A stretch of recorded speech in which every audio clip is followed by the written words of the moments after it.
Now, may I invite our guest of honor, Dr. Bibek Debroy, to give his overview on productivity and manufacturing jobs. Thank you. Thank you, Shamika, and let me assure you that I have no intention of doing anything like the kind of thing Shamika mentioned. It's always somewhat difficult to react to a chapter that is based on an overall cross-country study, particularly if you're looking at it from a country-specific angle. And I am going to react to it from a country-specific angle. And I have some very quick comments to make because Ajit Ranade and Montek Singh Ahluwalia have already spoken. But before that, let me formally thank Shamika and Brookings for having invited me here and you for having given me a preview of what it is going to look like and for the excellent presentation. First, a very, very quick point, and all of what I'm going to say from now on is essentially from an Indian perspective.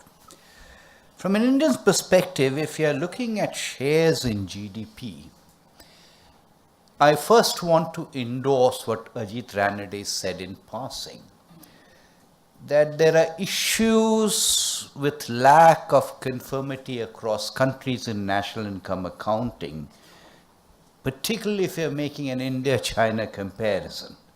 And therefore, purely pedantically, the manufacturing services difference, one should not blow out of all proportion, but that's a side point.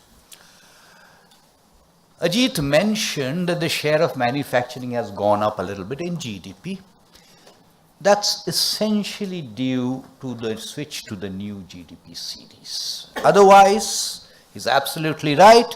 The manufacturing GDP share has been absolutely flat. That's not quite the case for the industry GDP share, and what to be clear in our minds, whether we are talking about from the Indian perspective, whether we are talking about manufacturing share to GDP or industry share to GDP, and more importantly, where is construction in all of this?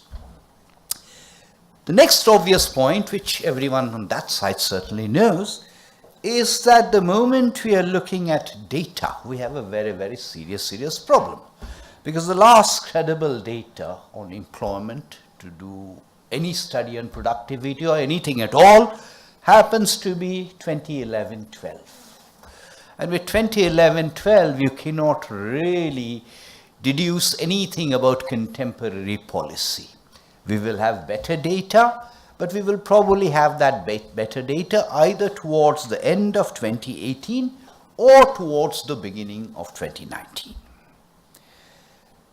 The next point again, and I quickly want to mention it, and I will come back to this, is I talked about GDP, more or less the same thing about a manufacturing or industry share in employment, which also gets into the side issue, but an important issue of organized versus unorganized, and what we mean by either term, and something that you mentioned, I think, about the share of agriculture in employment.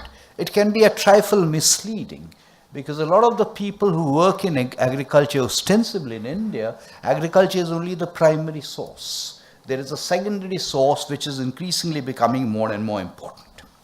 Let me now mention a point that I think is important, particularly because Ajit mentioned manufacturing, and I think he indirectly suggested, without explicitly saying so, I don't think you explicitly said that modern manufacturing is often somewhat capital intensive, and therefore is unlikely to produce the kind of jobs directly as compared to indirect employment.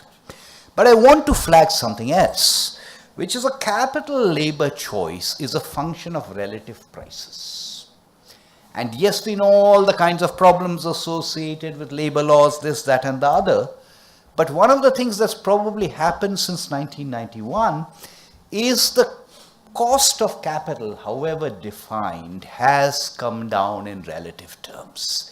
And because it has come down in relative terms, however defined, it has further moved the decision away from labor and employment. The next broad point I want to make is on what Montek mentioned, inequality. By inequality, of course, in the Indian context, we are not talking about inequality in the distribution of income. We don't have data. We are talking about inequality in the distribution of consumption expenditure. Having said that, how much are you rushing me? Not too much. So I was suddenly reminded of this, so I want to quickly quote this from memory, so I may not have got it exactly right. I've got the gist of it right. There's a book published in the year 2001, if I remember right, edited by Little and Ishar Ahluwalia, and it was a collection in honor of Dr. Manmohan Singh. And that book, Essays in Honor of Manmohan Singh, it was called. The first one, there was a second one also, I think. That had a paper by Suresh Tendulkar. And Suresh Tendulkar recounts an anecdote which happened when Dr. Manmohan Singh, as the Deputy Chairman of the Planning Commission, had gone to visit China in the mid-80s. And there was a Chinese vice premier who was explaining to the visiting Indian delegation about the Chinese reforms. And Dr. Manmohan Singh asked that, but wait a minute, isn't this going to increase inequality? To which the vice premier responded, we certainly hope so. I'm mentioning this because you have talked about inequality, and the presumption there is that we are talking about inequality in the distribution, in the personal distribution of income oblique consumption expenditure. From the policy point of view, I don't think that's the more important kind of inequality. The more important kind of inequality in India, at least, is the spatial kind of one.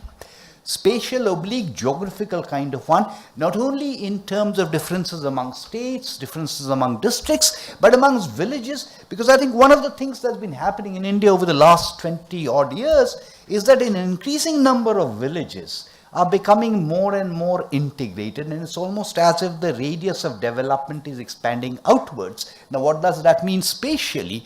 Inequality between a village which has a population size of 5,000 and that which has a population size of 500 is probably increasing.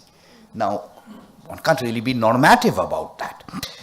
This spatial inequality also has an angle on your within sector and outside sector, intersector point, because intuitively I'm inclined to think that things like construction, trade, hotels, transportation, automatically they would probably have an inequality reducing effect within the sector depending on how you define that inequality. If it is personal distribution, I think it would reduce it. If it is spatial, it might very well increase it. And the last really point I want to make is one of the problems in reacting from an Indian perspective is to add a little bit to what Montek said, is that we are going through several transitions, and all these transitions are work in progress. Whether it's the farm to non-farm, whether it's the rural to urban, whether it's the subsistence oblique self-employment to wage employment, whether it is the unorganized to organized. On employment, skills, make in India, manufacturing in India, all of that is also work in progress. I would suggest strongly that when you do it the next year, next time round, there'll be better data. So probe India a little bit more and let the discourse also be a little bit more India-centric. Thank you very much.